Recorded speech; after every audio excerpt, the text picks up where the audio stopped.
Hello friends, welcome to Shalini daily classes. कैसे हैं आप सब? अच्छे होंगे और पढ़ाई भी अच्छे से कर रहे होंगे, ऐसा मैं मानती हूँ। आज की जो ये क्लास है, ये बाल विकास की क्लास है। चाइल्ड डेवलपमेंट का एक कंप्लीट कोर्स है जो पार्ट 1 में मैंने बनाया हुआ है। जो अलग अलग क्लासेस थी उसको मैंने एक में ही पूरा मिलाकर फ़िलहाल अभी पार्ट 1 में बनाया है। जो चीज़ें बची हैं आगे की वो पार्ट 2 में, जो और बचेंगी वो पार्ट 3 में। ज़्यादा से ज़्यादा 3 पार्ट इसका बनेगा, इससे ज़्यादा नहीं बनेगा। आज पार्ट 1 में मैंने शुरू से लेके एकदम स्टार्टिंग से लेके बहुत सारी चीज़ों को इंक्लूड किया है। चैप्टर फर्स्ट सेकेंड इस पे लगभग इंक्लूडेड है। मैंने एक ही पूरे पीडीएफ में सारी चीज़ें नोट डाउन की है। आई होप आपको ये वीडियो पसंद आएगा, आपको ये जो मैंने नोट्स बनाई है वो पसंद आएगा और बहुत बेहतरीन और अच्छी भी लगेगी। मैंने फैक्चुअल चीज़ें एक मैनर में अरेंज करके ली हुई है। आप देख रहे हैं ये चाइल्ड डेवलपमेंट की कंप्लीट कोर्स की पहली क्लास है, पार्ट 1 है। आप शालिनी डेट क्लास साथ बने हुए हैं। लाइक शेयर सब्सक्राइब बिल्कुल ना भूलें, बहुत इंपॉर्टेंट है। मैंने ये कलेक्शन एक जगह किया है पार्ट 1 में, आपको अलग अलग करने की ज़रूरत नहीं है। आप अगर पीडीएफ में प्रिंट करवा लेंगे ना तो आप यही रिवाइज करिए, मत लिखिए नोट्स को। आप जाइए पीडीएफ देख के आप प्रिंट करवा लीजिए, आपका काम हो जाएगा। और मल्टीपल टाइम रिवाइज करिए। सीरीज़ को ले लीजिए, उसको रिवाइज करिए। एक ऑल इन वन बुक आती है उसे ले लीजिए, रिवाइज करिए, आपका काम हो जाएगा। लेकिन मेहनत आपको करनी होगी, ठीक है। चलिए देखते हैं मैंने पीडीएफ कैसे अरेंज किया है, कैसे नोट्स को बनाया है, वो देखते हैं। यहाँ पे है बाल विकास, बच्चे का विकास, बालक का विकास, चिल्ड्रन का डेवलपमेंट, ठीक है। बाल विकास मनुष्य के जन्म से लेकर किशोरावस्था के अंत तक उनमें होने वाले जैविक और बौद्धिक परिवर्तनों को कहते हैं, जब वे धीरे धीरे निर्भरता से और अधिक स्वायत्तता की ओर बढ़ते हैं। बाल विकास किसे कहते हैं, चाइल्ड डेवलपमेंट किसे कहते हैं? एक साधारण सा क्वेश्चन जो आपको 2 नंबर 1 नंबर में मिलेगा। 50 नंबर का ये हमारा पेपर है। और आमतौर पर बताने के लिए भी बाल विकास मनुष्य के जन्म से लेकर उसके बर्थ से लेकर उसके एडोलसेंस की स्टेज के अंत तक उनमें जो बायोलॉजिकल और जो इंटेलेक्चुअल चेंजेस होते हैं उनको हम बाल विकास कहते हैं। जो उनके अंदर बौद्धिक डेवलपमेंट होता है, जो उनके अंदर जैविक डेवलपमेंट होता है, जो उनके अंदर और सारे जो टोटल डेवलपमेंट है वो जब देखने को मिलते हैं तो वो बाल विकास कहलाता है। और जब वो धीरे धीरे निर्भरता से यानी कि डर से या नासमझी से स्वायत्तता यानी रिलायबिलिटी की तरफ, स्टेबिलिटी की तरफ आगे बढ़ते हैं तो वो भी बाल विकास की एक सीढ़ी होती है कि हाँ बच्चे का विकास हो रहा है। वो छोटा था, उसको उतनी जानकारी थी, अब वो 6th क्लास में गया, अब 6th क्लास की जानकारी, 8th में गया 8th की, 10th में गया 10th की। तो ये क्या है, उसका विकास हो रहा है, वो एक एक सीढ़ी अपने विकास की तरफ वो चढ़ रहा है। अगर आपसे बाल विकास की परिभाषा पूछता है 1 नंबर में कि आप बाल विकास से क्या समझते हैं, बहुत अच्छी लाइन आप लिख सकते हैं। बाल विकास मनुष्य के जन्म से लेकर किशोरावस्था के अंत तक होने वाले उनमें जैविक और बौद्धिक परिवर्तनों को कहते हैं। 1 नंबर आपको मिल जाएगा, बहुत बढ़िया है। आप इसको आसानी से परिभाषा के रूप में लिख सकते हैं। आगे बढ़ते हैं, नेक्स्ट देखते हैं क्या है। अब टॉपिक मैंने यहाँ पे लिया है बाल विकास का अर्थ, उसकी परिभाषा, meaning and definition of child development. बहुत बार पूछा गया है, 2 से 3 नंबर इसके आते हैं। एक आपको 2 नंबर का अर्थ पूछ लेगा तो 1 नंबर की परिभाषा पूछ लेगा। बहुत अच्छी बात है कि एक बात ध्यान रखिए, जो ये बाल विकास है ये डीएलएड फर्स्ट सेमेस्टर में ही है, हर सेमेस्टर में एजुकेशन दूसरा है। आपको जो टेट का पेपर है वो इसी से आएगा। मेरे दोस्तों मेरी बात को सुनो, आप डीएलएड में बाल विकास शिक्षण अधिगम बिल्कुल भी मत छोड़ो, बहुत इंपॉर्टेंट है। बाल विकास पूरा एकदम मैं कहते हैं ना चार्ट के ख़त्म कर दो, इस तरह से आप बाल विकास को पढ़ो, क्योंकि टेट में यही पूरा भरा पड़ा हुआ है। इसी से घूम फिरा के पूरे क्वेश्चंस बनते हैं। हाँ, जब आप टेट की पढ़ाई करेंगे कुछ चीज़ें इसमें और ऐड की जाएंगी, वो आपको जब तैयारी करेंगे तब बताया जाएगा। लेकिन अभी से बेसिक तो यही है, जड़ तो यही है, तो आप अभी से तैयारी करो ना। डेफिनीशंस की रही बात तो मुझे ये बात ध्यान में आई, क्योंकि डेफिनीशन बहुत आती है और इतनी मिलती जुलती डेफिनीशन आती है कि बहुत कन्फ्यूज़न होती है। तो डेफिनीशन बिल्कुल भी मत छोड़िए, अभी से नोट डाउन भी करते चलिए और पढ़ते भी चलिए। आगे बढ़ते हैं, देखते हैं यहाँ पे क्या है, इसके अर्थ में क्या आता है ये देखते हैं। बाल विकास मनोविज्ञान की एक शाखा के रूप में विकसित हुआ है। बाल विकास जो है, चाइल्ड डेवलपमेंट जो है, वो साइकोलॉजी की एक ब्रांच के रूप में डेवलप्ड हुआ है। ठीक है, एक साइकोलॉजी की एक शाखा के रूप में, एक पार्ट के रूप में उस बना है। इसके अंतर्गत, जिसके अंदर बालक के व्यवहार, चिल्ड्रन के बिहेवियर, उनकी जो स्थितियां हैं, जो पोजीशन है, जो उनकी प्रॉब्लम्स हैं, समस्याएं हैं, तथा उन सभी कारणों का अध्ययन किया जाता है जिनका प्रभाव बालक के व्यवहार पर पड़ता है। बाल विकास का मतलब है बच्चे का विकास करना। ये क्या है, मनोविज्ञान की एक शाखा है। अब इसके अंतर्गत क्या क्या आ रहा है, बालक के व्यवहार को पूरा समझना, उनकी पोजीशन को समझना, उनकी क्या समस्याएं हैं उनको समझना, जो कारण है उनके वो सब समझना, और जिनका प्रभाव बालक के व्यवहार पर पड़ रहा है, ये सब समस्याएं रहेंगी। बच्चा अगर किसी समस्या से अवगत है या ग्रस्त है, तो कोई दिक्कत है, कुछ भी है, तो वो पढ़ेगा नहीं, उसका डेवलपमेंट नहीं होगा, वो विकलांग है तो भी कोई प्रॉब्लम है, या कोई अंदरूनी प्रॉब्लम है जिसकी वजह से उसको बाधा हो रही है, तो इन सब का कारण जानना, उसके बालक के व्यवहार पर इसका असर पड़ता है। अब देखिए, विकास की जो बात थी वो इसके अंतर्गत आई। अब अर्थ में आप देखिए, तो बाल विकास का अर्थ केवल बालक को ही बड़ा होने से ही नहीं है। बाल विकास का अर्थ बालक को ही बड़ा होने से नहीं है। जैसे बाल विकास का अर्थ क्या है, तो बालक को बड़ा होना या बच्चा बड़ा होना, वो आप एक वैसे लहजे में बता सकते हो, लेकिन बाल विकास का अर्थ केवल बालक के बड़ा होने से ही नहीं है, अपितु यह एक बहुमुखी विकास है, एक होल डेवलपमेंट है, एक सर्वांगीण विकास है, एक कंप्लीट डेवलपमेंट है। इसमें मात्र शरीर के अंगों का विकास ही नहीं, सिर्फ बॉडी पार्ट्स के डेवलपमेंट नहीं इसमें चाहिए, सामाजिक, सोशल, सोसाइटी, सांवेगिक, इमोशंस की चीज़ें, अवस्थाओं में होने वाले परिवर्तन को भी शामिल किया जाता है। बाल विकास सिर्फ बच्चे को विकास कर देना, ऐसा नॉर्मली कह देना, ये नहीं है।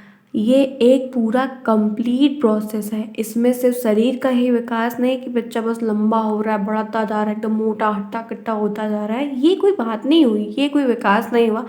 आप उसको जो है 10th पे 12th पास हो गया है, या तो बीए वगैरह कर लिया, आप उसको जिम भेज दो, खूब ढेर सारा प्रोटीन खिला दो, तो उसकी बॉडी तो वैसी हो ही जाएगी। ये कोई चीज़ नहीं है। अब आप देखिए, अब विकास की जो बातें हैं उसके अंदर क्या क्या चीज़ें इंक्लूडेड हैं, आपको ये भी ध्यान में रखनी होगी।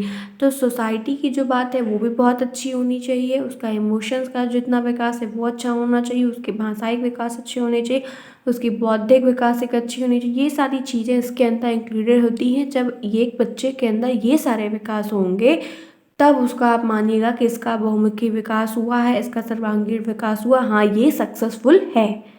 ठीक है बात, आगे बढ़ते हैं, नेक्स्ट देखते हैं क्या है। अब जैसे आप एग्जाम्पल देख लीजिए, जैसे जैसे बालक बढ़ता है, जैसे जैसे बच्चा बड़ा होता है, उसमें अनेक परिवर्तन होते हैं, बहुत ढेर सारे उसमें चेंजेस आते हैं। प्रारंभ में ये परिवर्तन प्रगतिशील दिशा में होता है, क्योंकि तो उस स्टेज में ना बहुत एग्रेसिव स्टेज होती है, बहुत ज़्यादा ही प्रभावशाली होती है, क्योंकि बच्चे सीखने चाहते हैं, जिज्ञासु प्रवृत्ति के होते हैं, तो वो हर चीज़ों को बहुत अच्छे से जल्दी जल्दी जल्दी जल्दी सीखना चाहते हैं, उनको इतनी जल्दी लगी रहती है सीखने की हर चीज़ों की। और जब सीखने का आ जाएगा तब उनको डंडा मार के सिखाया जाता है, तो वो नहीं सीखते हैं। ये फ़र्क होता है स्टेज का। तो वो क्योंकि नई नई दुनिया में आया है, तो उनको हर चीज़ जानना रहता है, हर चीज़ बहुत जल्दी रहती है कि मुझे ये चीज़ जानना है। तो यहीं पे ये बात है कि प्रारंभ में ये जो चेंजेस होते हैं वो प्रगतिशील दिशा में होते हैं, और फिर धीरे धीरे और वृद्धावस्था में इनमें गिरावट की स्थिति उत्पन्न होती है, और जैसे जैसे बड़े होते जाते हैं फिर बूढ़े होने लगते हैं, तो वो स्टेज जो है सीखने वाली वो कम होने लगती है। फिर भी आप, ये तो परिवर्तन ही है यह, लेकिन क्या एक चेंजेस ही तो है, तब से लेके तब तक चल रहा है। पहले बढ़ता गया तो चेंज हुआ, अब घट रहा है तब कुछ और चेंज हो रहा है। पहले वो बच्चे से बड़ा बना, अब फिर बड़े से वो बच्चा बन रहा है। तो ये सारे क्या हैं, चेंजेस ही हैं। ठीक है बात, आगे बढ़ते हैं, देखते हैं नेक्स्ट क्या है। अभी हमने बाल विकास का अर्थ पढ़ा, अब हम यहाँ पर उसकी परिभाषा को पढ़ेंगे, डेफिनीशन ऑफ चाइल्ड डेवलपमेंट। ये बहुत इंपॉर्टेंट है, बहुत ज़्यादा इम्पॉर्टेंट है। अब देखते हैं किसने क्या डेफिनीशन दी है। पहली डेफिनीशन आपके सामने यहाँ पर है, जेम्स ड्रेवर के अनुसार। जेम्स ड्रेवर एक साहब हैं, उनके अनुसार बाल विकास की परिभाषा क्या है। बाल मनोविज्ञान मनोविज्ञान की वह शाखा है बाल मनोविज्ञान चाइल्ड साइकोलॉजी की वह ब्रांच है जो प्राणी यानी कि ह्यूमन बींग्स को मनुष्य को विकास का अध्ययन जन्म से परिपक्वता अवस्था तक कराती है। बाल मनोविज्ञान मनोविज्ञान की वह शाखा है जो प्राणी के विकास का अध्ययन जन्म से बर्थ से लेके मैच्योरिटी की स्टेज तक करती है। जब तक वो बच्चा मैच्योर नहीं हो जाता तब तक वो करती है, जन्म से लेकर मैच्योरिटी तक। तो यही कह रहा है कि जन्म से परिपक्व अवस्था तक। ठीक है, ये किसने कहा है? जेम्स ट्रेवर साहब ने कहा। आप याद कैसे रखोगे ये देखो, क्योंकि इस तरह बहुत सारी डिफिनीशन जन्म से, यहाँ पे आप ये अंडरलाइन कर लो, विकास का अध्ययन जन्म से परिपक्व अवस्था तक। ठीक है, बस इतना याद रखो, जेम्स ट्रेवर साहब जन्म से परिपक्व अवस्था तक विकास करती है, जेम्स ट्रेवर साहब ने कहा। ऐसे आप जब याद करोगे ना तो आपको एक पॉइंट में ये चीज़ें याद हो जाएंगी। इस तरह बहुत सारी डिफिनीशन आपको ऐसे ही याद, आप सोचोगे पूरा मैं याद करूँ तो बहुत दिक्कत है। हाँ, रिवाइज आप जब करो तो देख लो, लेकिन आप जो है जैसे कभी सोचो कि आज मैं डेफिनीशन ही पढ़नी है तो आप ऐसे ही याद करो तो याद हो जाएगी। ठीक है, बात आगे देखते हैं। दूसरी डेफिनेशन आपके सामने, क्रो एंड क्रो के अनुसार इनकी डेफिनेशन बहुत आती है, बहुत ज़्यादा पूछी जाती है। बाल मनोविज्ञान वह विज्ञान है, चाइल्ड साइकोलॉजी वह साइंस का एक पार्ट है जो व्यक्ति के विकास का वैज्ञानिक अध्ययन गर्भकाल से किशोरावस्था तक करता है। जो ये बच्चों के विकास का जो एक साइंटिफिक स्टडी है वो गर्भकाल से ही लेके वूम से लेके एडोलसेंस स्टेज तक करता है। अब ये इनकी डेफिनेशन है क्रो एंड क्रो की, बाल विकास की परिभाषा। अब आप ये ध्यान रखिए कि वैज्ञानिक अध्ययन गर्भ से किशोरावस्था तक, गर्भकाल से किशोरावस्था तक किसने कहा है? तो क्रो एंड क्रो साहब ने कहा। आप ऐसे करके याद कर सकते हैं। ठीक है, आगे देखते हैं। नेक्स्ट डेफिनेशन आपके सामने क्या है? गैरिसन एवं अन्य ने, इनका ये अन्य मतलब अलग नहीं, इनका नाम है ये। गैरिसन एवं अन्य के अनुसार बाल विकास का क्या परिभाषा है ये देखते हैं। तो बाल मनोविज्ञान का प्रत्यक्ष संबंध बाल व्यवहार से है। बाल मनोविज्ञान का जो प्रत्यक्ष एक डायरेक्ट रिलेशन जो है वो बाल व्यवहार से है, बच्चे के बिहेवियर से है। ये बातें गैरिसन और अन्य ने कही। डेफिनेशंस आपको समझ के याद करनी होगी। ठीक है, आगे बढ़ते हैं। नेक्स्ट देखते हैं क्या है। स्किनर साहब की परिभाषा है, इम्पॉर्टेंट है। क्रो एंड क्रो साहब की, जेम्स ट्रेवर की और स्किनर की, ये बहुत इम्पॉर्टेंट है। बाल मनोविज्ञान बालक के व्यवहार एवं अनुभव का विज्ञान है, बहुत बार आया है। बालक के व्यवहार और एवं अनुभव का विज्ञान, बालक के व्यवहार एवं अनुभव का विज्ञान किसने कहा? स्किनर ने कहा। किसने कहा? स्किनर ने कहा। ऐसे आपको याद करना होगा, इसीलिए मैंने इसको हाईलाइट किया हुआ है। आप इस बात को ध्यान रखिए, मान के चलिए ये डेफिनेशंस बहुत आती हैं, इसलिए बहुत इम्पॉर्टेंट है। ठीक है, आगे बढ़ते हैं। मुनरो के अनुसार, मुनरो साहब ने क्या है? परिवर्तन श्रृंखला की उस अवस्था को जिसमें बालक भ्रूण अवस्था से लेकर प्रौढ़ावस्था तक गुजरता है विकास कहा जाता है। ये भी बहुत इंपॉर्टेंट है।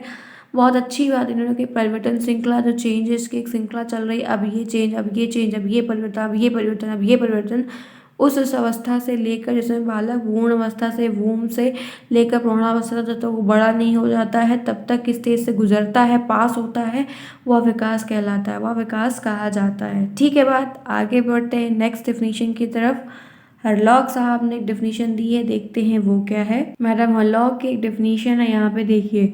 बाल विकास मनोविज्ञान की वह शाखा है, बाल विकास मनोविज्ञान की वह एक ब्रांच है, ऐसी एक ब्रांच है जो गर्भधान से लेकर मृत्यु पर्यंत होने वाले मनुष्य के विकास की विभिन्न अवस्थाओं में होने वाले परिवर्तन का अध्ययन करती है। बाल विकास मनोविज्ञान की वह ब्रांच है जिसमें गर्भधान से लेकर मृत्यु पर्यंत तक होने वाले, गर्भ से लेकर मृत्यु तक, मृत्यु नहीं हुआ तब तक होने वाले मनुष्य के विकास, मनुष्य का डेवलपमेंट और डिफरेंट स्टेज में होने वाले चेंजेस का एक अध्ययन करती है। वही है बाल विकास की परिभाषा हरलॉक के अनुसार। ठीक है, बात जो इम्पोर्टेंट थी वो मैंने बताया, आप इसको देखते चलिए, वैसे ये आएगा नहीं क्योंकि काफ़ी बड़ा है और इनकी एक ही चीज़ पूछी जाती है जो सहस्रावस्था में इन्होंने फंसा दिया है कि सहस्रावस्था जो होती है वो जन्म से 2 वर्ष होती है और हमारे भारतीयों में कहा गया है कि वो 6 साल तक होती है। इन्होंने यही एक चीज़ कन्फ्यूज़न कर दी है और कुछ भी नहीं है। ठीक है, आगे बढ़ते हैं, देखते हैं क्या है अब नेक्स्ट टॉपिक आज का यहाँ पे है कि बाल विकास के अध्ययन का महत्व। आप जो ये बाल विकास पढ़ रहे हो, क्यों पढ़ रहे हो, उसका क्या महत्व है, आपको ये भी जानना बहुत ज़रूरी है। आम भाषा में तो मैं आपको बता दूँ, ये बाल विकास इसलिए पढ़ाया जा रहा है, अभी से बाल विकास इतना पढ़ाया जा रहा है, पढ़ के थोड़ा बड़ा छोड़ भी दोगे, लेकिन टेट सुपर टेट में इतना ज़्यादा भरा हुआ है कि आपको जब आप प्राइमरी में जाओ तो आपको वहाँ अगर ऐसे बच्चे दिखते हैं किसी समस्या से प्रॉब्लम में हैं, कुछ भी है, तो आप वहाँ पे ये चीज़ जब पढ़ के ट्रेनिंग ले, आप ट्रेनिंग ले रहे हो उस समय, ये ना सोचो कि आप स्टूडेंट हो डिग्रेड के, आप ट्रेनिंग ले रहे हो उस समय, प्रशिक्षु कहलाते हो आप। तो ये चीज़ें आपको सिखाई जा रही हैं, आपको अवगत कराया जा रहा है, ताकि आप जब वहाँ जाओ तो आप ऐसे वहाँ पे रिएक्शन करो, ऐसे उनको समझाओ, ऐसे उनका विकास करो। आपका जो दायित्व है वो आपको समझाया बताया पढ़ाया जा रहा है, इसी की आपकी परीक्षा ली जाएगी, इसलिए आप इसके महत्व को भी समझो। कभी कभी आपको ऐसा होता है कि कभी मंच पे बुलाया जाएगा तो बहुत सारी चीज़ें ऐसे भी जनरली पूछ ली जाती हैं, तो ये सारी चीज़ें बहुत इंपॉर्टेंट है। इस पर्पज़ से भी थोड़ा सोच के पढ़िए तो चीज़ें आपको समझ में आएंगी, और रियलिस्टिक वे में जब पढ़ेंगे, रियल लाइफ जिसके ये घर में बच्चा होगा, आप बहुत सारी चीज़ें उनसे रिलेट करके जब पढ़ेंगे तो देखिए इसका अलग ही आनंद आएगा। रही बात की, अब देखते हैं इसमें क्या दिया हुआ है। बाल विकास के अध्ययन का महत्व।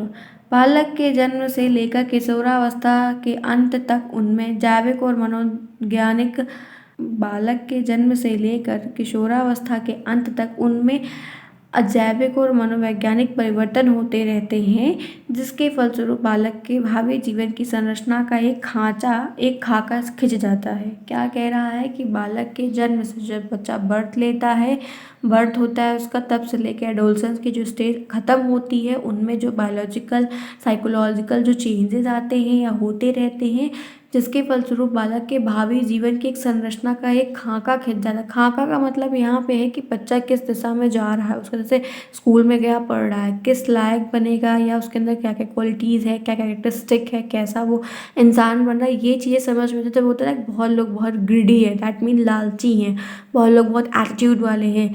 एटीट्यूड की दो अलग मीनिंग होती है। कहा जाता है कि आप में वो एटीट्यूड होना चाहिए, वो अटायर होना चाहिए, वो पैशनेटेड होना चाहिए, तो वो एक पॉजिटिव मीनिंग है, लेकिन बहुत सारे लोग अलग अलग तरीके के होते हैं। तो यही चीज़ कह रहा है कि वो जो एक विकास का खाका है वो खिंच जाता है कि ये बच्चा किधर जा रहा है, इसका जो विकास हुआ है ये अच्छे की तरफ बढ़ रहा है या गलत कदम की तरफ बढ़ रहा है।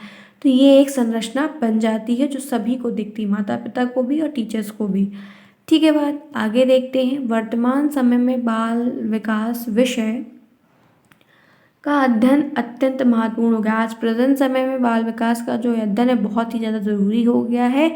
बाल विकास कभी भी अन्य सामाजिक विज्ञानों की तरह एक स्वतंत्र विज्ञान है। जैसे शारीरिक विज्ञान है, वैसे सामाजिक विज्ञानों की तरह ही एक खुला हुआ विज्ञान है, एक स्वतंत्र विज्ञान है। इसमें संपूर्ण मानव विकास की एक इकाई के रूप में मान्यता प्रदान की गई।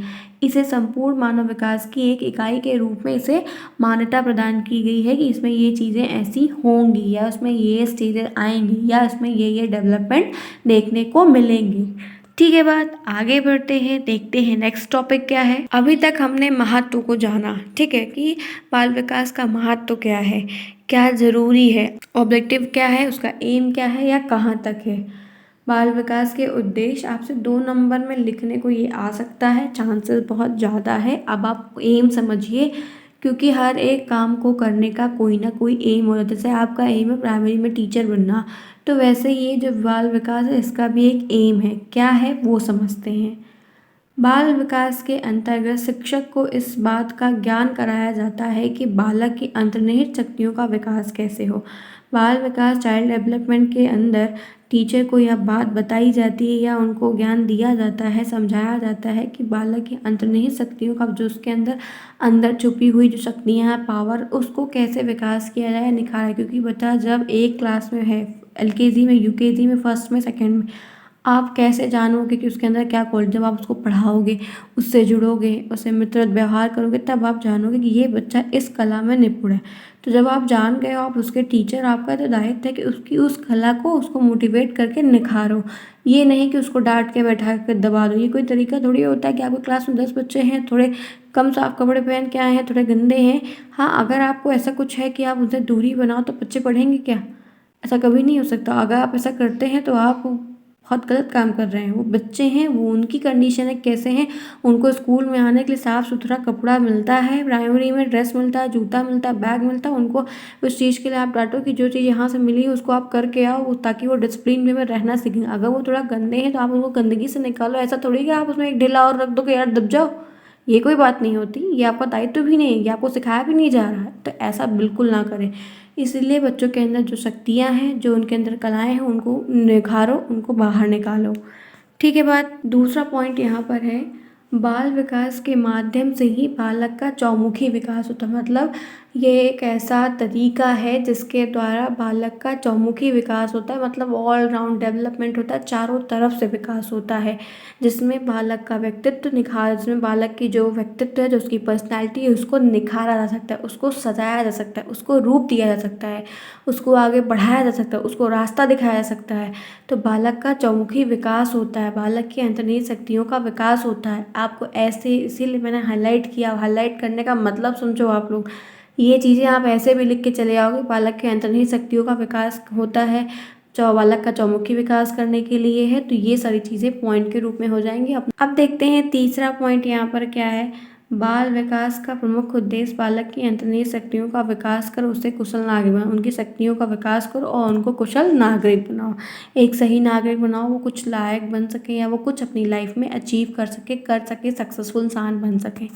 ठीक है बात। आगे देखते हैं नेक्स्ट क्या है। अच्छा, अभी और पॉइंट है। चौथा पॉइंट यहाँ पर है, बाल विकास का मुख्य उद्देश्य बालक का शारीरिक, मानसिक, सामाजिक विकास करना, उनका फिजिकल डेवलपमेंट करना, उनका मेंटल डेवलपमेंट करना, उनका सोशल डेवलपमेंट करना, ताकि वह आगे चलकर राष्ट्र की प्रगति को सहयोग कर सकें।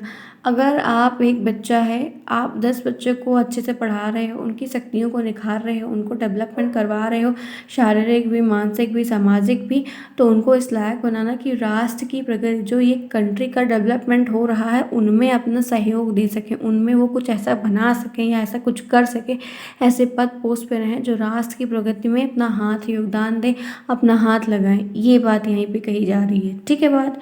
पांचवा है यहाँ पे, बाल विकास का उद्देश्य बालक के जीवन में आने वाली विभिन्न प्रकार की कठिनाइयों को दूर करना, ताकि बालकों का एक सर्वांगीण विकास संभव हो सके। बालक की लाइफ में जो प्रॉब्लम्स आ रही, उनको दूर करने के लिए पहले आप समझेंगे ना कि हाँ, बच्चा अगर ये है तो ये प्रॉब्लम इसके अंदर है, तो हमको इसको कैसे दूर करना है। यही चीज़ आपको अभी से सिखाई जा रही है।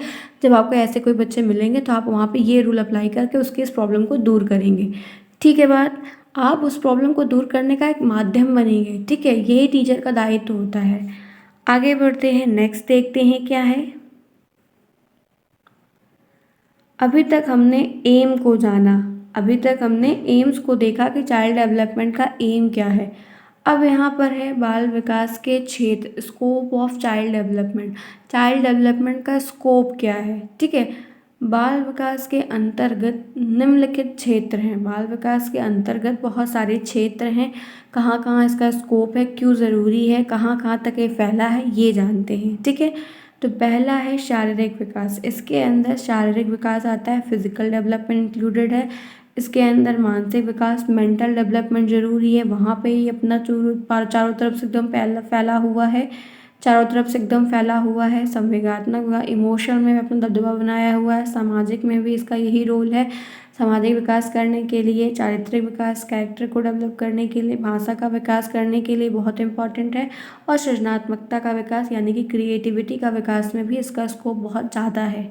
ठीक है बात। ये 6-7 विकास हैं जहाँ पे बाल विकास का ये डेवलपमेंट अपना अहम रोल प्ले करता है, और ये सारे विकास को ही मिलाकर एक सर्वांगीण विकास, एक बहुमुखी विकास की कैटेगरी को बनाया जाता है। उनके अंदर ये सारी चीज़ें इंक्लूडेड होती हैं, उनको शामिल किया जाता है। अगर ये चीज़ें बच्चों में अंदर देखने को मिलती है तो ये समझिए कि उनका विकास कंप्लीट हुआ है, वो अच्छे नागरिक, सक्सेसफुल इंसान है।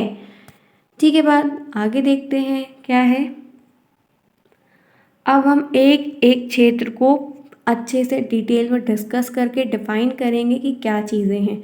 जैसे कि आप शारीरिक विकास से समझ रहे हैं फिजिकल डेवलपमेंट, शरीर का डेवलपमेंट। आप ये बात समझ रहे हैं कि शारीरिक लिखा है तो शरीर की ही बात होगी, लेकिन इसमें क्या है ये देखते हैं। बाल विकास का संबंध बालक के शारीरिक विकास से होता है। बाल विकास का जो संबंध है वो बालक के शारीरिक विकास से है यहाँ पर। इसके अंतर्गत बालक के भ्रूण अवस्था से लेकर बाल्यावस्था के विकास का अध्ययन किया जाता है। क्योंकि जो शरीर का जो विकास है ना वो 6 अवस्था में और 12 साल में लगभग देखने को मिल जाता है। 18 साल तक बाद लंबाई बढ़ना बंद हो जाती है। तो वही ये है कि भ्रूण से लेकर बाल्यावस्था की जो स्टेज, चाइल्डहुड की स्टेज, उसमें बहुत ज़्यादा होता है। जितना विकास 6-12 साल में होगा उसका आधा 6 साल में ही हो जाता है। तो वही बात यहाँ पे कह रही है कि ये विकास, शारीरिक विकास का जो एक गेम है या रोल है, वो इस अवस्था में या इस स्टेज में बहुत ज़्यादा है। इसका अध्ययन इसके अंतर्गत किया जाता है। ठीक है बात, आगे देखते हैं नेक्स्ट, मानसिक विकास। आपको ये चीज़ें ना लिखने को आ जाएगी, आप क्षेत्र बताइए या आपको चुनने को भी वैसे ये क्षेत्र वाला क्वेश्चन ऑब्जेक्टिव में देखने को मिलता है, इसलिए थोड़ा ध्यान रखिएगा। चीज़ें हैं, समझते चलिए। मेंटल विकास क्या है? इसके अंतर्गत बालक की क्रियाओं और संवेगों के आधार पर बालक के मानसिक विकास का अध्ययन किया जाता है। बालक की जो एक्टिविटीज़ है, जो उसके इमोशंस हैं, उनके बेस पर उसके मानसिक डेवलपमेंट का अध्ययन किया जाता है कि इनमें ये चीज़ें हैं, हाँ इनका डेवलपमेंट ऐसे करवाना है, इसका डेवलपमेंट ऐसे करवाना है। जिसमें एक्टिविटी चीज़ें हों कि उनकी जो एक्टिविटी क्रियाएं हैं, जो उनका संवेग है, उनके बेस पर। ठीक है बात, आगे देखते हैं नेक्स्ट। यहाँ पे तीसरा है संवेगात्मक विकास। इमोशनल डेवलपमेंट का क्या रोल है ये जानते हैं। संवेगात्मक विकास के अंतर्गत संवेग, उत्तेजना, पीड़ा, आनंद, क्रोध, परेशानी, प्रेम आदि का अध्ययन किया जाता है। अब इसके अंदर आप जो है उत्तेजना को जानेंगे, पीड़ा को जान, बच्चे को कोई पीड़ा है तो आप समझेंगे आपको, और आनंद है, क्रोध है, कुछ भी प्रॉब्लम जो संवेग से रिलेटेड है, तो इन सारी चीज़ों को आपको पहले से बताया जाए। अगर बच्चा इससे ग्रस्त है तो आप उसका अध्ययन करके आए हो, आप उस बच्चे को समझोगे उसके रूप को, फिर उसकी इस प्रॉब्लम को आप सॉल्व करोगे। ये आपको करना है, यही चीज़ें है कि आपको उस बच्चे का संवेगात्मक विकास करना है। तो संवेगात्मक विकास में क्या क्या आएगा? संवेग आएगा, उत्तेजना आएगी, पीड़ा आएगा, आनंद आएगा, क्रोध है, परेशानी है, प्रेम है आदि, बहुत सारी चीज़ें इसके अंदर इंक्लूडेड हैं। ठीक है बात, आई होप आपको वीडियो समझ में आ रहा होगा। अगर कोई भी दिक्कत है आप कमेंट के थ्रू बताइए, मैं जब नेक्स्ट पढ़ाऊँगी तो उसमें वो चेंज करने की पूरी कोशिश करूँगी। लेकिन ये आपकी रिस्पॉन्सिबिलिटी कि आपको मुझे बताना होगा, क्योंकि मैंने एक सेट में कहा है कि बच्चे अलग अलग करते बहुत थक गए हैं। उनको एक रूप में मिल जाएगा, 10 से 15 रुपये खर्च करके प्रिंट करवा लेंगे और मल्टीपल टाइम रिवाइज कर लेंगे तो आपका काम हो जाएगा। मैं आपको शॉर्ट लिस्ट में चीज़ें करवा रही हूँ ताकि आपको चीज़ें समझ में आ जाए। ठीक है बात, आगे देखते हैं नेक्स्ट क्या है। सामाजिक विकास, सोशल डेवलपमेंट क्या है ये समझते हैं। सामाजिक विकास के अंतर्गत बालक के सामाजिक विकास का अध्ययन किया जाता है। सामाजिक विकास, सोसाइटी का डेवलपमेंट या सोशल डेवलपमेंट, इसके अंतर्गत बच्चे के सामाजिक व्यवहार, जो उसका सोशल बिहेवियर, उसकी स्टडी की जाती है। और सामाजिक व्यवहार के अंतर्गत परिवार के सदस्यों को पहचानना। इसमें सबसे पहले उसका जो समाज होता है, एक छोटे से बच्चे का उसका परिवार होता है, तो उसके जो मेंबर्स होते हैं उनको पहचानना, उनके प्रति क्रोध है, उनके प्रति प्रेम की प्रतिक्रिया व्यक्त करना, परिचित से प्रेम तथा अन्य से भयभीत होना और एवं अन्य व्यक्तियों को कार्य में सहायता देना आदि को शामिल किया जाता है। इसमें क्या होता है कि सबसे पहले बच्चे का जो समाज है उसका परिवार है, तो अपने लोगों को पहचानना, उनके प्रति उसके मन में प्यार हो, उसके मन में जो है क्रोध की बात, जैसे कोई चीज़ की छीन लो तो क्रोध करेगा, फिर वो खुद भी कभी कभी होता है ना कि बेटा प्यार कर लो, तो वो प्यार करता है। एक छोटा सा बच्चा जो अबोध बालक है 1 साल का, उसको बोले ना बेटा प्यार कर लो, तो देखो वो प्यार करता है, अपने तरीके से प्यार करता है। लोग, अपरिचित लोगों के पास ना जाना, परिचित लोगों के साथ बैठना बैठना, हंसना खेलना, भयभीत लोगों से डरना, दूर रहना, तो ये अन्य व्यक्तियों से सहायता देना लेना, तो ये सारी चीज़ें उसके अंदर सामाजिक विकास की जो शुरुआत है या जो पहली नींव है वो उसके परिवार से ही रखी जाती है। क्योंकि परिवार संयुक्त तो भी होता है, एकल परिवार में ये चीज़ें थोड़ा देखने को कम मिलती हैं,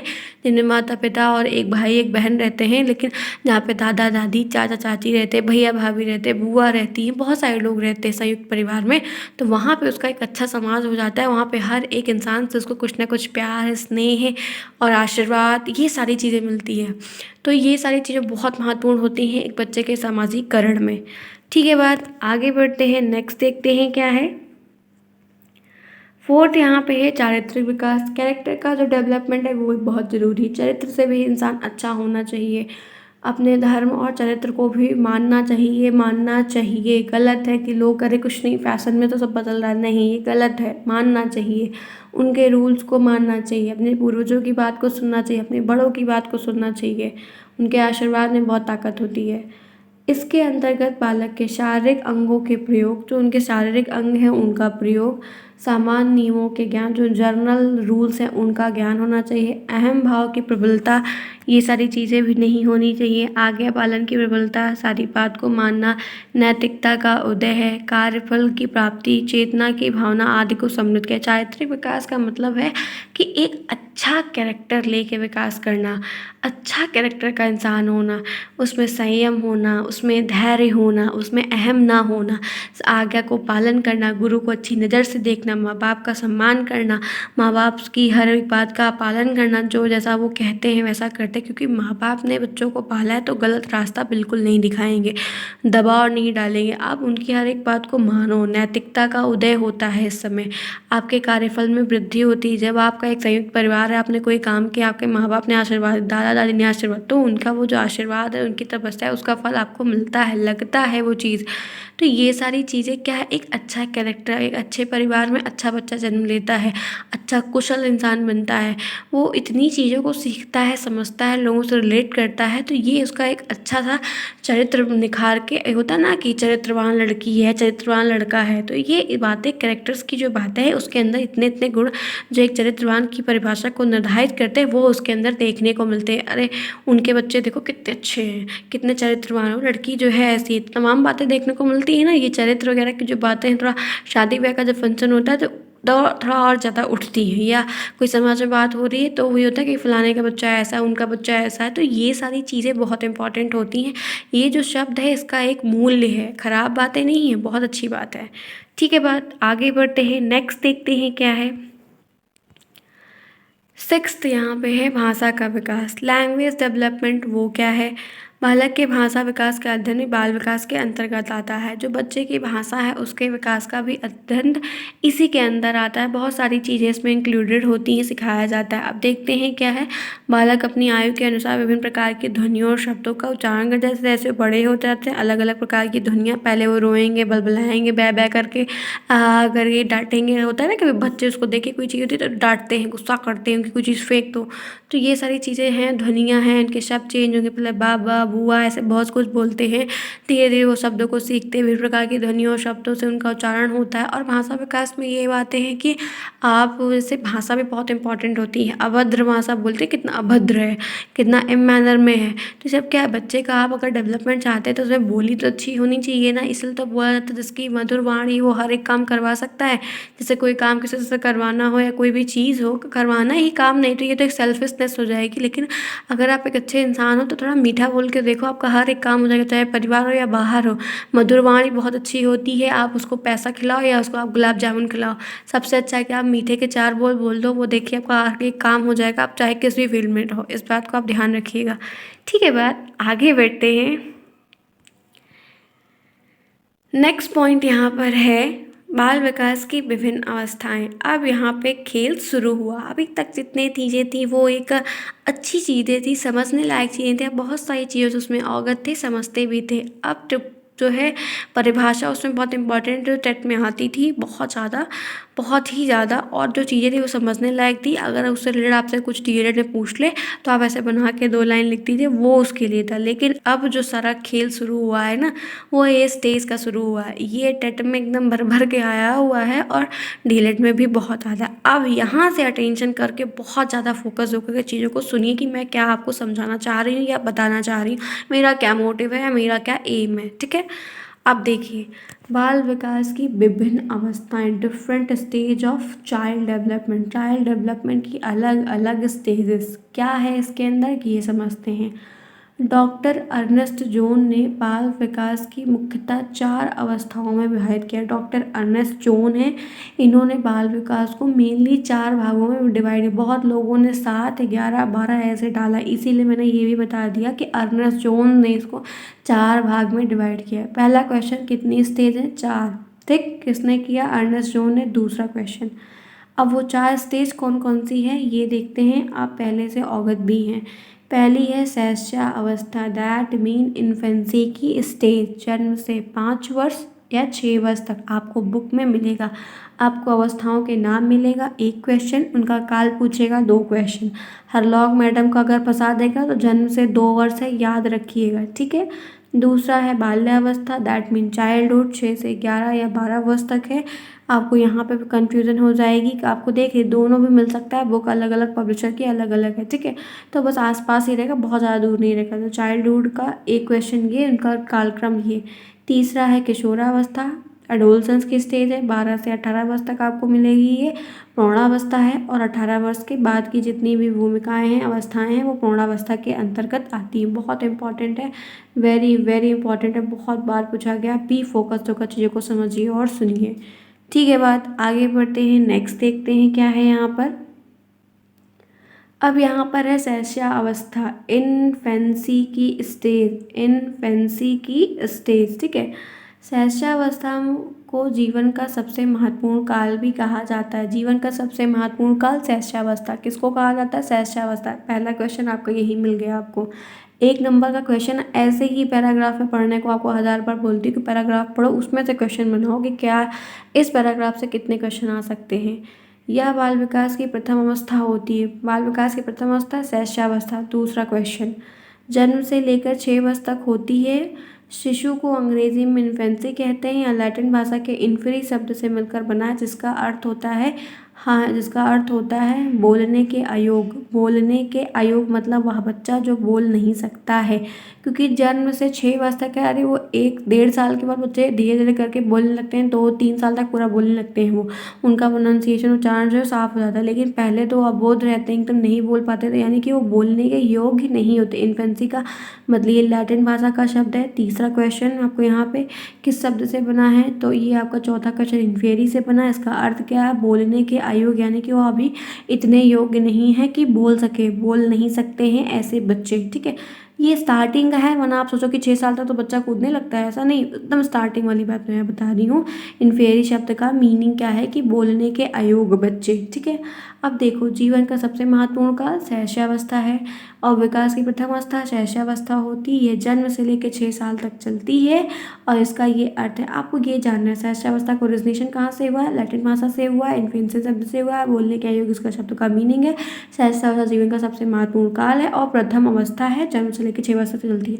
4-5 पॉइंट ऐसे ऐसे करके याद कर लो, जो मैंने हाईलाइट किया, आराम से पैराग्राफ लिखो, आगे बढ़ो।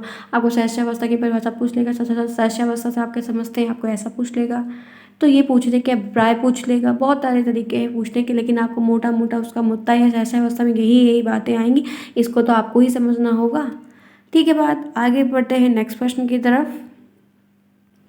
अब देखिए यहाँ पे न्यूमैन के कथन में क्या है, न्यूमैन साहब ने क्या कहा है शैशवावस्था को लेकर, बहुत इंपॉर्टेंट, इसलिए मैंने हाईलाइट भी किया है कि 5 वर्ष की तक की अवस्था शरीर और मस्तिष्क के लिए बड़ी ग्रहणशील होती है। 5 वर्ष की जो अवस्था होती है शरीर मन मस्तिष्क के लिए बहुत ही ग्रहणशील होती है। ये न्यूमैन साहब ने कहा है, परिभाषा बहुत अच्छी टेट में बहुत बार आई हुई है कि 5 वर्ष की अवस्था शरीर बॉडी के लिए और मस्तिष्क यानी कि मेंटल लेवल या माइंड के लिए बड़ी ग्रहणशील रहती है। इस समय बच्चा जो होता है बहुत ज़्यादा ही, इसलिए कहा गया है कि 12 वर्ष का से ज़्यादा विकास 6 वर्ष की आधी उम्र में ही हो जाता है। तो वो इतना एक्टिव रहता है, इतना प्रोएक्टिव रहता है कि हर चीज़ को सीखना ग्रहण करना बहुत ही उसके अंदर शक्ति निहित रहती है, वो जिज्ञासु रहता है, ठीक है। अर्थात इस अवस्था में बालक को जो कुछ भी सिखाया जाता है उसका असर तत्काल पड़ता है। अगर बच्चे को आप कुछ भी सिखाओगे तो उसका असर उसकी तुरंत पड़ेगा, तत्काल पड़ेगा। वही प्रतिक्रिया को बार बार आप उसको किसी चीज़ को सिखाओ तो बार बार वही करेगा। छोटा बच्चा, बड़े तो नहीं करते, लेकिन छोटे बच्चों को अगर कोई चीज़ सिखाओ तो वो वही रिपीट करेंगे, वही बार बार करेंगे, उसी में खुश रहेंगे, उसी में खेलेंगे, ठीक है। बात आगे बढ़ते, बहुत इंपॉर्टेंट डेफिनेशन थी। अब देखिए, अब यहाँ पे खेल नया शुरू हुआ है। अब हमने शैशवावस्था जाना, शैशवावस्था ऐसे तो ख़त्म नहीं हो जाएगा, इतना कुछ उसमें है कि बहुत इंपॉर्टेंट है। इतनी बार पूछा गया, मैंने बहुत कोशिश करके अच्छे से अच्छे पॉइंट को चुना है, अच्छी तरीके से प्रॉपर पूरा अरेंज करके नोट्स बनाया है। आई होप आपको वीडियो पसंद आएगा। अगर अच्छा लगता है प्लीज़ वीडियो को लाइक करें, इस वीडियो को किसी अच्छे लेवल तक ले जाइए, मेरी कोशिश है, क्योंकि अभी तक जितना पढ़ा है वो उसमें आधा आधा आधा आधा, लेकिन मैंने इसमें कंप्लीट लेने की पूरी कोशिश की ताकि आपको एक ही जगह चीज़ें समझ में आए। आप बैक टू बैक इस वीडियो को रिवाइज करके सुनो कि मैं क्या समझाना चाह रही हूँ या क्या मैं बता रही हूँ, और इस वीडियो को एक अच्छे लेवल तक आप उसमें अच्छे व्यूज़ ले आइए, ताकि वो चीज़ें मोटिवेट करें, मैं और अच्छे तरीके से आपको ये चीज़ों को समझाऊँ और बताऊँ, क्योंकि ये बाल विकास काफ़ी बड़ा है, अभी पीछे बहुत कुछ बचा हुआ है, ठीक है। अब देखते हैं यहाँ पे, चलिए देखते हैं शैशवावस्था की प्रमुख परिभाषाएं क्या हैं, डेफिनेशंस क्या है। क्रो एंड क्रो ने कहा है, इंपॉर्टेंट है, हर एक डेफिनेशन इंपॉर्टेंट है। हर एक डेफिनेशन बहुत इंपॉर्टेंट है। 20वीं शताब्दी बालक की शताब्दी है, किसने कहा है? जो 20वीं सेंचुरी चल रही है वो बालक की सेंचुरी चल रही है, किसने कहा है? क्रोनक्रो साहब ने कहा है। टेट के लिए बहुत इंपॉर्टेंट है, अभी इसे बता रही हूँ। फ्रायड की डेफिनेशन क्या है? मनुष्य को जो कुछ बनना होता है वो प्रारंभ के 4 वर्षों में बन जाता है, किसने कहा है? फ्रायड साहब ने कहा है। बहुत इंपॉर्टेंट है, TET, super TET, C TET सबके लिए बहुत बहुत बहुत बहुत इंपॉर्टेंट है, याद रखिएगा इस बात को। फिर एडलर की क्या परिभाषा है सहस्रावस्था को लेकर? वो सहस्रावस्था द्वारा जीवन का पूरा क्रम निश्चित, सहस्रावस्था के द्वारा जीवन का पूरा कालक्रम निश्चित रहता है कि अब ये होगा, अब ये होगा, अब ये सीखेगा, अब ये विकास होगा, ये क्वालिटीज़ में रहेगी, ये क्वालिटीज़ में रहेगी। तो ये एडलर साहब ने कहा है, क्योंकि चीज़ें फिक्स्ड हैं। फिर यहाँ पे है गुड एनफ के अनुसार व्यक्ति का जितना भी मानसिक विकास होता है वो उसका आधा 3 वर्ष की आयु तक हो जाता है। व्यक्ति का जितना भी मानसिक विकास, मेंटल डेवलपमेंट, वो उसकी आधी वर्ष 3 वर्ष की आयु में ही हो जाता है। ये गुड एनफ साहब ने कहा है, इसलिए बहुत इंपॉर्टेंट है। ये परिभाषा सहस्रावस्था की बहुत इंपॉर्टेंट है। आगे देखते हैं नेक्स्ट डेफिनेशन क्या है। मैंने यहाँ पे सहस्रावस्था की 4 डेफिनेशन ली है जो बहुत इंपॉर्टेंट है। क्रोएनक्रो की, फ्रायड की, एडलर की, गुडनफ की, ये चारों बहुत इंपॉर्टेंट। सहस्रावस्था से बहुत बार पूछी गई, इसमें बहुत सारी डेफिनेशन, आप टेट की तैयारी करेंगे चीज़ें आपको मिलेंगी, आपके डीलेट के लिए बहुत अच्छी है और टेट के लिए भी बहुत इंपॉर्टेंट है। ठीक है बात। अब आगे देखते हैं नेक्स्ट क्या है इसमें। अब नेक्स्ट यहाँ पर है सहस्रावस्था की प्रमुख विशेषताएं, उनकी क्या क्या कैरेक्टरिस्टिक है, क्या इंपॉर्टेंस है, ये बहुत इंपॉर्टेंट है, बहुत बार पूछी जाती है। फोकस होकर चीज़ों को सुनिए। पहला है शारीरिक विकास में तीव्रता, बॉडी का डेवलपमेंट बहुत अच्छा होता है इसमें। सहस्रावस्था के प्रथम 3 वर्ष में शिशु का शारीरिक विकास 3 वर्ष में अधिक तीव्र गति से होता है और 3 वर्ष के बाद विकास की गति धीमी हो जाती है। इसकी इंद्रियां, आंतरिक अंगों और मांसपेशियां आदि का क्रमिक विकास होता है। मतलब यहाँ पे बोल रहा है कि 3 वर्ष में बहुत अच्छा विकास होता है, वो बॉडी का विकास होता है। 3 वर्ष के बाद वो गति जो है वो धीमी कम पड़ जाती है, धीमी हो जाती है थोड़ी सी। और इंद्रियों का जो विकास है वो आंतरिक जो उसके अंग हैं, जो पार्ट्स हैं, इंटरनल पार्ट्स हैं अंदर, और जो उनकी मसल्स, मांसपेशियां, उनका एक क्रम में विकास होगा। ये नहीं कि पहले आपका 5 किलो का सर हो जाएगा फिर 2 किलो का पैर रहेगा, ऐसा कभी नहीं होता। हर एक चीज़ क्रम में चलती है। क्रमिक विकास जो है ये बहुत अच्छा शब्द है, ध्यान रखिएगा। तो ये चीज़ें बहुत इंपॉर्टेंट। तो ये किसके अंतर्गत आया है? शारीरिक विकास की तीव्रता के अंतर्गत आया है, जो विशेषता में पहला पॉइंट है। दूसरा पॉइंट आपको ये 2 नंबर में मिल जाएगा। आप शारीरिक सहस्रावस्था की विशेषताएं बताइए, तो आप शारीरिक विकास लिख सकते हैं। आप चाहिए तो एक, वैसे आप अगर 2 नंबर में आया है तो आप ऐसे लिखिए, फिर ये भी थोड़ा सा लिखिए। अगर आपको 1 नंबर में आया तो आप ऐसे भी लिख के छोड़ सकते हैं, कोई दिक्कत की बात नहीं है। फिर भी समझते चलिए, क्योंकि टेट में बहुत आता है, इसलिए इंपॉर्टेंट भी बहुत है। अब मानसिक विकास की क्रियाओं में तीव्रता कैसे है? सहस्रावस्था में शिशु का मानसिक क्रियाएं जैसे ध्यान है, स्मृति है, कल्पना है, संवेदना है, प्रत्यक्षीकरण आदि के विकास में पर्याप्त तीव्रता होती है। और 3 वर्ष की आयु तक शिशु की लगभग सभी मानसिक शक्तियाँ कार्य करने लगती है। इसमें क्या होता है कि जो मेंटल एक्टिविटीज़ होती है, मेंटल डेवलपमेंट जो इन्फेंसी के स्टेज में हो रहा है, वो ध्यान है, स्मृति है, कल्पना, संवेदना, प्रत्यक्षीकरण है, ये सारी चीज़ें जागृत होती रहती हैं, वो उस पर फोकस करने लगता है। विकास में पर्याप्त इन समय तीव्रता होती है सीखने को, समझने की, जानने की, विकास करने की। और 3 वर्ष की एज तक क्या होता है कि इनकी जो मानसिक शक्तियाँ होती हैं वो लगभग कार्य भी करने लगती हैं। उनका एक कंट्रोल, जो नियंत्रण होता है वो भी बढ़ जाता है। उनका जो मन का है वो अपने दिमाग से भी कार्य करने लगते होते हैं ना। बच्चा बहुत चालाक है, बहुत ही तेज़ है, ऐसी ये सारी चीज़ें उसी से विकास होती है। इंद्रियाँ बढ़ने लगती हैं, इंद्रियाँ अग्रसित होने लगती हैं। ठीक है बात। आगे बढ़ते हैं, नेक्स्ट देखते हैं क्या है। तीसरा यहाँ पे है सीखने की प्रक्रिया में तीव्रता। ये बहुत इंपॉर्टेंट है, क्योंकि इतना वो जिज्ञासु होते हैं कि अगर उनको आप एक चीज़ दिखा दो तो ये क्यों है, किस लिए है, कौन लाया, कहाँ लाया, इसका क्या होगा, कहाँ गया, क्यों गया, इतना क्वेश्चन रहता है। तो ये सीखने की, ये कैसे होता है, क्यों होता है, हमको भी सिखाओ, हमें भी बताओ, ये सारी जिज्ञासा, ये सारे क्वेश्चन उसके रहते हैं। सहस्रावस्था की प्रक्रिया में सीखने की प्रक्रिया में तीव्रता है। सहस्रावस्था में शिशु के सीखने की प्रक्रिया में बहुत तीव्रता होती है। वह अनेक आवश्यक बातों को तुरंत लिख लेता है। जो इंपॉर्टेंट चीज़ रहती है उसको वो नोट्स बनाकर लिख लेगा कि आगे चल के मैं टीचर से पूछूंगा, घर पर जाकर पूछूंगा, पेरेंट्स से पूछूंगा। ये सारी चीज़ें उसके अंतर्गत बहुत होती है। जहाँ कुछ सीखा वहाँ से चुरा लिया, बहुत सारी चीज़ें होती। मैं आज भी ये करती हूँ, कोई चीज़ अच्छी लगती है मुझे तो अगर किसी से पूछो मुझे सिखा दो तो वो ना ही कर देगा, मनाएगा नहीं, बताएगा नहीं। इससे अच्छा कि जो सीख रहा है इसकी स्किल को चुरा लो थोड़ा सा, बहुत नहीं चुराना चाहिए लेकिन थोड़ा बड़ा सीख लो तो चलता है। ठीक है बात। आगे बढ़ते हैं, नेक्स्ट देखते हैं। 4 है यहाँ पे कल्पना की सजीवता। अब इसमें क्या है, कल्पना में कितनी सजीवता, लिविंगनेस होती है वो जानना है। 4 वर्ष के बालक की कल्पना बहुत सजीवता होती है, वो उनको हर चीज़ ना रियल दिखती है। वो सपना देखते रहते हैं कि उनके पास हवाई जहाज जो प्लास्टिक का है वो उड़ रहा है, उनके पास जो हाथी है वो उनके पापा को खा लेगा। तो ये सारी उनके यहाँ सजीवता होती है। जो स्टेज में उनको समझ में नहीं आती है असली है कि नकली है, जीवित है कि नहीं जीवित है। जैसे वो उनको सब कुछ जीवित लगता है, तो उनको घोड़ा, गाड़ी, जितना भी उनके पास खिलौना था सब जीवित लगता है। बोलते हैं ना पापा हट जाओ, हट जाओ, हट जाओ, नहीं तो मेरे साथ आपको गाड़ी दबा देगी, मेरा ट्रेन आपको दबा देगी, मेरा ट्रक आपको काट देगी, शेर खा लेगा, ऐसी चीज़ें। वह सत्य और असत्य में में अंतर नहीं कर पाए, क्या सत्य है क्या झूठ है उनको कुछ पता नहीं। उनको आप डाँट भी दो ना तब भी वो हँस देते हैं, अब कुछ गलत बताओ तब भी वो ध्यान से उनको असली लगने लगता है, क्योंकि उनको कुछ नॉलेज नहीं है, अब बहुत बालक है, फलस्वरूप वो झूठ बोलने जैसे लगता है। अब उसमें से झूठ-वूठ बोलना जैसे लगता है कि कुछ भी चीज़ें उनको बच्चे को होता है ना कि परेशान करते हैं, तो माँ-बाप उनको कुछ भी झूठ-मूठ का बता के हटा देते हैं। तो ये कल्पना के साथ जीविता है, उनको कुछ समझ में नहीं क्या जीवित है, क्या नहीं जीवित है, कल्पना में बहुत रहते हैं। मोटा-मोटा आप यही समझो। ठीक है बात, आगे बढ़ते हैं, नेक्स्ट देखते हैं, दूसरों पर निर्भरता है। हाँ, डिपेंडेंसी तो रहती है क्योंकि छोटे हैं तो डिपेंड रहेंगे सबसे पहले अपने माँ-बाप के ऊपर, अपने पूरे परिवार के ऊपर। जन्म के बाद शिशु कुछ समय तक बहुत ही असहाय स्थिति में रहता है। उसे भोजन और अन्य शारीरिक आवश्यकताओं के अलावा प्रेम और सहानुभूति पाने के लिए दूसरों पर निर्भर रहना। इसमें क्या होता है कि जब वो जन्म लिया है तो अबोध है एकदम, उसको डिपेंड रहना पड़ेगा। तो पहले तो 6 महीने तो बच्चा लेटा ही रहता है, वो अपने हाथ पे धीरे-धीरे कंट्रोल पाएगा, फिर अपनी एक-एक उँगली पे कंट्रोल करना पाएगा। ऐसा नहीं कि पहले वो पूरा हाथ हिलाएँ, नहीं उतना नहीं होता है, वो धीरे-धीरे गर्दन अपनी घुमाना सीखता है। जैसे-जैसे उसके अंदर उसके हाथ-पैर अंगों की कंट्रोलेशन नियंत्रण बढ़ता है, वैसे-वैसे उन चीज़ों को करने लगता है। तो बहुत असहाय की स्थिति में रहता है, अपनी माँ पे पूरी तरह से डिपेंड रहता है, प्यार पाने के लिए, सहानुभूति पाने के लिए पूरी परिवार के ऊपर डिपेंड रहता है। बहुत सारी और आवश्यकताएँ रहती हैं, उनको पूरा करने के लिए वो डिपेंड रहता है, निर्भर रहता है। तो ये बात निर्भरता पे है जो शैशवावस्था में देखने को मिलती है। ठीक है बात, आगे बढ़ते हैं, नेक्स्ट देखते हैं।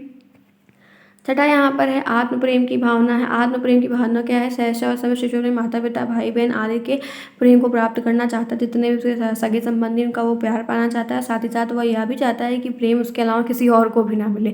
अगर ऐसे होता है ना कि कोई बच्चा है, उसके माँ-बाप है, कोई थोड़ा-सा बड़ा है, आ गया, अरे ये मेरी मम्मी देखो, खींच के भगा देगा और अपना चला जाएगा उनकी लैपी में, मतलब उनकी गोदी में। अगर बोले नहीं मेरे पापा है, नहीं मारेगा भी तुमको एक आध थप्पड़। तो ऐसे बच्चे बहुत नासमझ रहते हैं। उनको रहता है कि जितना प्यार दो उनको, जितना अटेंशन दो उन्हीं को घेर के बैठे रहो, उन्हीं को बतियाओ, उन्हीं के बारे में सब कुछ करो, लेकिन और कोई काम मत करो। ऐसे वो बच्चे चाहते हैं। तो सारा प्यार उनको ही मिले और किसी को ना मिले। यदि किसी के प्रति प्रेम व्यक्त किया जाता है तो उसे ईर्ष्या होगा। किसी को ज़्यादा प्यार करने लगा, 2 बच्चे रहेंगे लगा, किसी को ज़्यादा प्यार करने लगा तो उससे ईर्ष्या जन्म लेने लगती है। उसको मारेगा, उसको छिपाएगा, उसे छिपा के सब खा लेगा, खेलेगा, उसको बॉल नहीं देगा। ऐसे तमाम चीज़ बच्चे करते हैं क्योंकि लड़कपन है और कोई बात नहीं है। ठीक है बात, आगे देखते हैं 7th। देखिए जैसे यहाँ पे क्या है, 7वां पॉइंट नैतिकता का विकास है, मोरल डेवलपमेंट। एक है इसमें जो क्वालिटी है वो कैसे है विशेषता में, तो शैशवावस्था शिशु में अच्छी और बुरी या उचित या अनुचित बातों का कोई ज्ञान है। क्या अच्छा है, क्या बुरा है, क्या उचित है, क्या अनुचित है, कुछ भी उनको पता नहीं होता है। इस स्टेज में वह उन्हीं क्रियाओं को करना पसंद करता है जिसको उनमें आनंद आता है। उसी काम को बार-बार करेगा जिसमें उसको अच्छा लग रहा है, चाहे वो गलत ही हो लेकिन उसको अच्छा लगे तो वो करेगा। तो उसको कोई ज्ञान नहीं होता है। ये बात नैतिकता का विकास है कि हाँ, ये विकास आगे इसलिए ज़रूरी है, आगे की स्टेजों में। ठीक है, 8वां यहाँ पे है मूल प्रवृत्ति पर आधारित व्यवहार है। शैशवावस्था में शिशु का अधिकांश व्यवहार का आधार मूल प्रवृत्तियाँ हैं। जो मूल इंस्टिंक्ट होती हैं वो उसके बेसिक होती हैं। उसे भूख लगती है तो और या उसे जो वस्तु नहीं मिली होती है वो अपने मुँह में रख लेता है। ऐसे उसे भूख लगी है तो जो कुछ भी मिलेगा, पेन, कॉपी या बॉल मिलेगा, कुछ भी खिलौना मिलेगा तो सब उसके मुँह में जाएगा। हर चीज़ में शुरुआत में कोई भी चीज़ बच्चे को तो तुरंत मुँह में सोचता है खाने की चीज़ें हैं। तो ये उसके अंदर मूल प्रवृत्तियाँ होती हैं कि भूख लगे तो रोने भी लगता है। तो ये सारी चीज़ें देखने को मिलती हैं शैशवावस्था की विशेषताओं के अंतर्गत। 9वां यहाँ पे सामाजिक भावना का विकास। समाज कैसे क्रिएट होता है उसका शैशवावस्था के अंतिम वर्ष में शिशु सामाजिक भावना का विकास। जैसे 6 साल का जब होता है, शैशवावस्था खत्म कब होती है? 6 साल तक। तो जो समाज का विकास है वो लास्ट के 6 साल में दिखने को मिलता है। शुरू में नहीं दिखेगा आपको, 2 साल में नहीं दिखेगा, वो 4-5 में जो रहता है तब वो देखने को मिलता है। छोटे भाई बहन और साथियों के साथ उनकी रक्षा की प्रवृत्ति, मतलब उनके साथ उसके अंडर में रहना, कहीं जाना तो वो प्रोटेक्ट करते हैं, बचाते हैं जानवर से, गिरने से, ऐसी चीज़ें।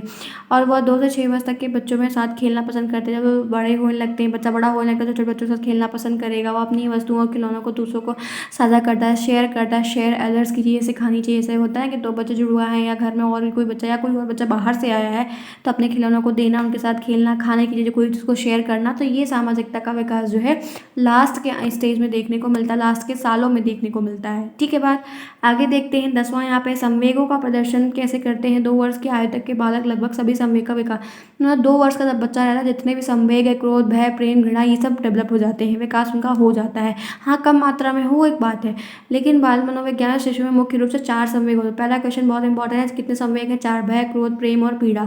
वैसे कहीं कहीं 3 भी देखने को मिलता है। ये 3 बहुत इंपॉर्टेंट है, बहुत बार देखने को मिले हैं। ठीक है बात, आगे बढ़ते हैं नेक्स्ट क्वेश्चन की तरफ।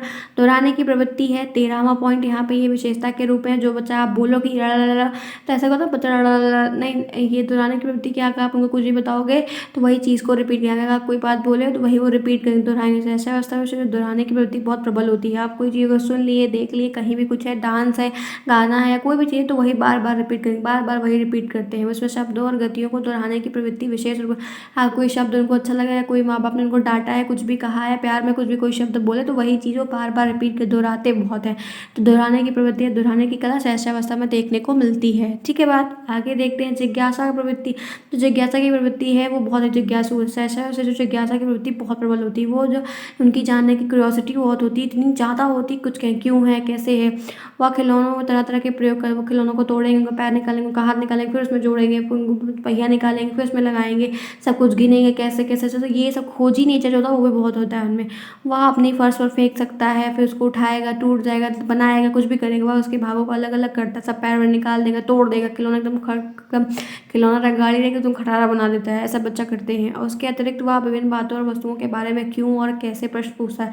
अगर गाड़ी है तो क्या होगी, क्यों होगी, इस कलर की क्यों है, ये क्या करती है, इतना कुछ क्वेश्चन रहता है कुछ कहने को। तो ये जिज्ञासा की प्रवृत्ति रहती है उनके अंदर, जिज्ञासा प्रवृत्ति बहुत प्रबल रहती है। वो जानना चाहते हैं चीज़ों को इतनी छोटी सी स्टेज में कि कोई बात ही नहीं है। ठीक है बात, आगे देखते जिज्ञासा की प्रवृत्ति शैशवावस्था में देखने को मिलती है। 15वां यहाँ पे है अनुकरण की प्रवृत्ति। सीखो चीज़ों को अनुकरण की प्रवृत्ति या अनुकरण द्वारा सीखने की प्रवृत्ति बहुत इंपॉर्टेंट है। 15वां पॉइंट शैशवावस्था से जो अनुकरण द्वारा सीखने की प्रवृत्ति होती है वो अपने माता पिता, भाई बहन आदि कार्यों और व्यवहारों का अनुकरण करते हैं। वो अपने माता पिता से कुछ चीज़ों को सीखेंगे, अपने भाई बहन से कुछ चीज़ें वो अनुकरण करेंगे। अगर वो ऐसा करेंगे तो बच्चा भी वैसा करेगा, वो उस चीज़ को ऐसे करेंगे तो बच्चा ऐसे खाएंगे तो बच्चा भी ऐसे खाएगा, ऐसे लिखेंगे तो ऐसे सोएंगे जैसे। वो लगभग माँ बाप का एक रूप तो रहता है ये छोटा सा, लेकिन ये है कि वो जो चीज़ें आप करेंगे, जो भाई बहन आप करेंगे, वही बच्चा वही से कहा था कि बड़े घर के अच्छे करते हैं तो छोटे भी अच्छे निकलते हैं। तो ये बातें उसमें आती हैं, लेकिन ये शैशवावस्था की एक विशेषता के रूप में है और कुछ नहीं। ठीक है बात, आगे बढ़ते हैं, नेक्स्ट देखते हैं। अब इसमें जैसे है शैशवावस्था में शिक्षा के स्रोत क्या हैं। अब इन्फेंसी की जो स्टेज चले इसमें शिक्षा का स्रोत क्या, शिक्षा का क्या क्या सोर्स होना चाहिए।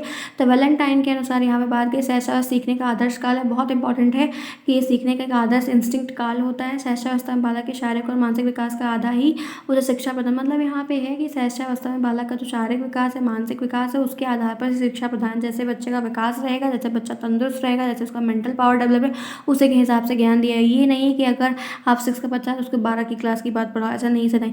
और बहुत सारे जो 6 के अंदर भी रहता है, अगर 10 बच्चे पढ़ना है तो 2 बच्चे उसमें कोई दिक्कत नहीं होता। तो ये नहीं कि आप उनको इतना सबके बराबर पढ़ाओ, लेकिन आप उनको थोड़ा वक्त और ज़्यादा दो, उनको थोड़ा और सिखाओ। तो इस रूप में भी उनके शारीरिक विकास, मानसिक विकास के बेस पर शिक्षा देनी चाहिए। अतः बालक को शिक्षा प्राप्त करते थे निम्नलिखित बातों का ध्यान, जब आप शिक्षा दे रहे हैं बच्चों को, किन किन बहुत सारी ऐसी बातें हैं जिनको आपको ध्यान रखना होगा कि ये चीज़ें होनी चाहिए ताकि बच्चे का अच्छे से विकास हो, कि वो अच्छे से समझ सके, तो आपका दायित्व है। अब देखते हैं वो क्या है, पालन पोषण।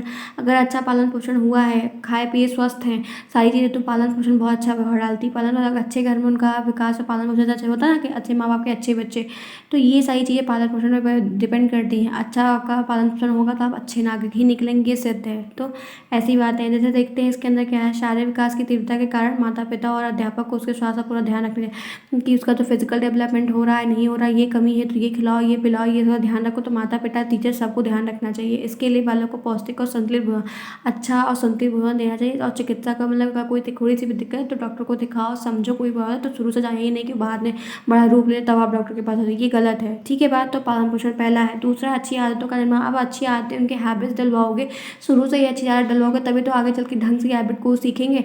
तो बालक अपने आसपास के वातावरण का अनुसरण करता है, अपने आसपास की चीज़, इसलिए कहते हैं कि इन्वायरमेंट बहुत प्रभावित होता है। अच्छा, अगर अच्छा समाज है, अच्छा वातावरण है, तो वो एक अच्छी फैमिली, तो बच्चे हर एक इंसान से कुछ ना कुछ सीखेंगे, संयुक्त फैमिली से भी सीखेंगे और अपने वातावरण सीखेंगे। वातावरण अच्छा रहा तो अच्छी आदतों को अगर आपका इन्वायरमेंट अच्छा है तो वो अच्छी चीज़ें वो सीख लेगा। इसलिए पढ़ने के माहौल में बच्चे और पढ़ते हैं। घर में बहुत सारे पढ़े लिखे लोग हैं तो छोटे भी उसी रास्ते पे रहते हैं। तो ऐसा भी देखने को बहुत उदाहरण मिला हुआ है। तो आदतों के निर्माण से भी शिक्षा करके सीखने का अधिक महत्व है। वो हर चीज़ें करके सीखते हैं।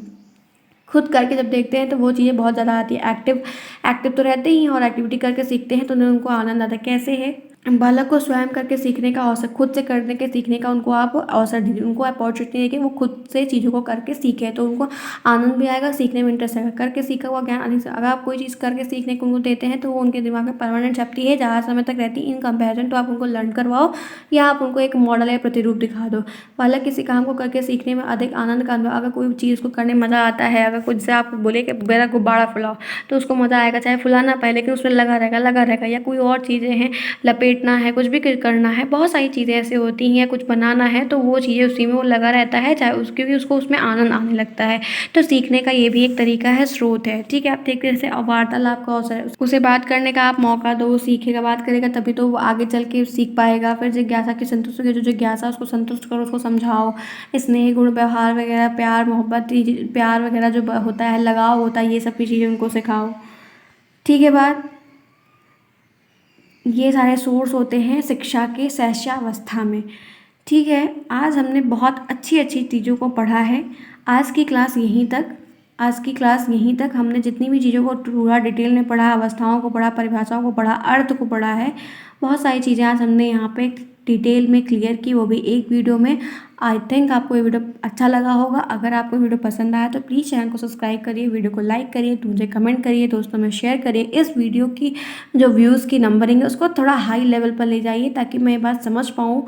कमेंट भी करके बताइए कि ये चीज़ें आपको अच्छी लगी। मैं इस तरह हर एक सब्जेक्ट को एक वीडियो 3 पार्ट 4 पार्ट में कंप्लीट करा के ख़त्म कर दूँगी। बहुत समय आपका सारा काम हो जाएगा। आप एक वीडियो देख लो, आपका काम लगभग हो जाएगा। प्रिंट करवा के पढ़ लो, ये आपका दायित्व है। मैंने आपको तरीके सब बता दिए। आज की क्लास यहीं तक। हम इसके आगे नेक्स्ट वीडियो में कंटिन्यू करेंगे। हम बाल्यावस्था से आगे पढ़ेंगे, फिर किशोरावस्था पढ़ेंगे। तब तक के लिए take care and thanks for watching.